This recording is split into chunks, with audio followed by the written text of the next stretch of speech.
What do you notice? In the spinal cord, the outermost layer is called the white matter. This time, when we speak of the cerebrum, the outermost layer, the cortex, is composed of gray matter, and inside is the white matter, also known as the medulla. The cerebral cortex consists of 6 ill-defined layers, okay? And the outermost layer is the molecular layer. This is the first layer from without, inwards. They are composed of nerve fibers, mostly dendrites,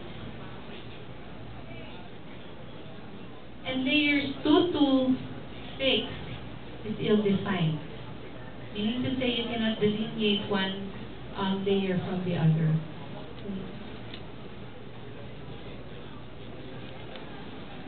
Now we will go to look for the characteristic cells of the cortex, which is called the pyramidal cells of Betz.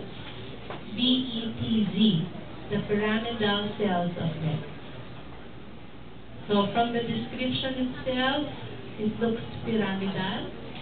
Okay, you know what a pyramid is. So these are the characteristic cells, the pyramidal cells of Betz.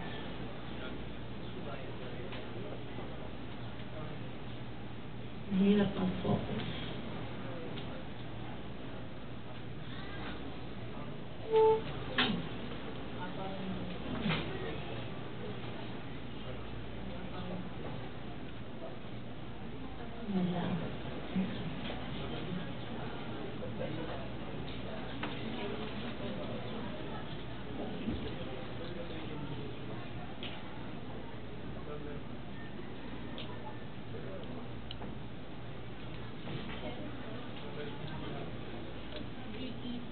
Oh, I'm sorry, class. Baliktad ang slide. Yan ang tinatawag na kahit maganda. You need to say the slide, the cover slip should be on top. So that is the middle class. So this is.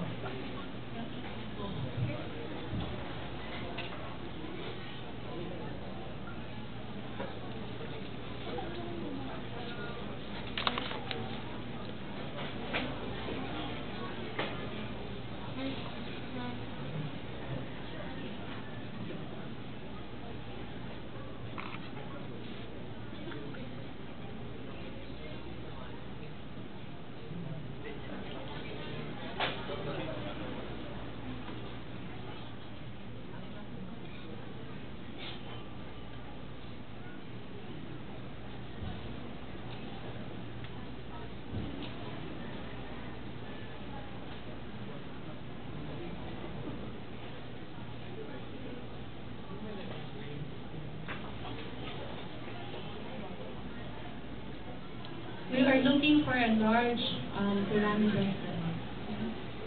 Naghahanap lang ako ng maganda-ganda.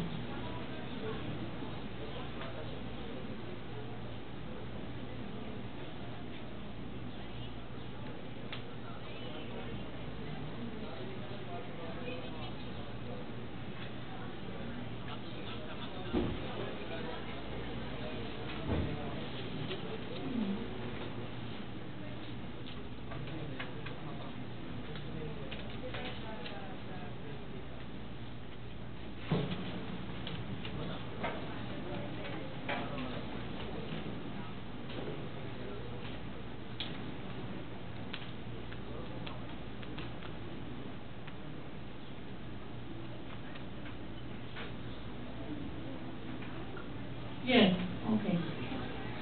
Kailangan pala lumabas si Dr. Valera para makita ko yung pyramidal cells. Yes. Oh, yeah. Cylindrical.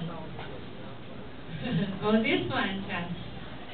This one are your characteristic cells, also known as the pyramidal cells of Betz.